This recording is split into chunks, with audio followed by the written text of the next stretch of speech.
Tuesday evening routine பார்க்கலாமா? 8 two 9 செவ்வாய் ஹோரை நேரத்தில விளக்கு ஏத்துறதுக்கு பிளான் பண்ணியிருந்தேன். ஸோ பூ எல்லாமே அவர் தான் வாங்கிட்டு வர சொல்லியிருந்தேன். பட் அதுக்கு முன்னாடியே பிளான் எல்லாமே டோட்டலா சேஞ்ச் ஆயிடுச்சு.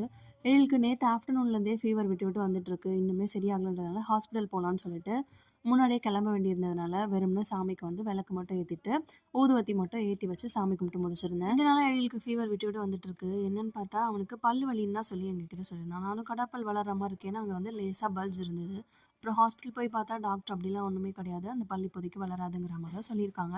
பட் அவனுக்கு பெயின் இருக்கிறது என்னவோ அங்க தான். அப்புறமா தான் சொல்றான் பிரஷ் வச்சு குத்திக்கிட்டேன் அப்படின்னு சொல்லிட்டு. ஆனா 2 பக்கமுமே அவனுக்கு பல் வலி இருக்குன்னு சொல்றான். பட் இப்போ கொஞ்சம் ஓகே செட்டில் ஆயிடுச்சு. அதுக்கப்புறம் ஹாஸ்பிட்டல் போயிட்டு அவர் வந்த பிறகு மெடிசின்ஸ்லாம் வாங்கிட்டு, இந்த வீக்குக்கு வெஜிடபிள்ஸ் ஆல்ரெடி கொஞ்சம் இருக்கு. மீதி தேவையானது மட்டும் வாங்கிட்டு வீட்டுக்கு வந்துட்டு பிரேக்ஃபாஸ்ட் முடிச்சிருந்தோம். காலிஃப்ளவர் அப்புறம் வந்துட்டு மஷ்ரூம் இது 2 மட்டும் எடுத்து ஃப்ரிட்ஜில வச்சுட்டு மீதி எல்லாமே மார்னிங் ஆர்கனைஸ் பண்ணிக்கலாம்னு சொல்லிட்டு, அப்படியே பிரேக்ஃபாஸ்ட் முடிச்சுட்டு தூங்க போயாச்சு. இன்னைக்கு ஈவினிங் ரொட்டீன் இப்படி தான் போச்சு. வீடியோ பிடிச்சிருந்தா மறக்காம சேனல சப்ஸ்கிரைப் பண்ணி சப்போர்ட் பண்ணுங்க. பாய்.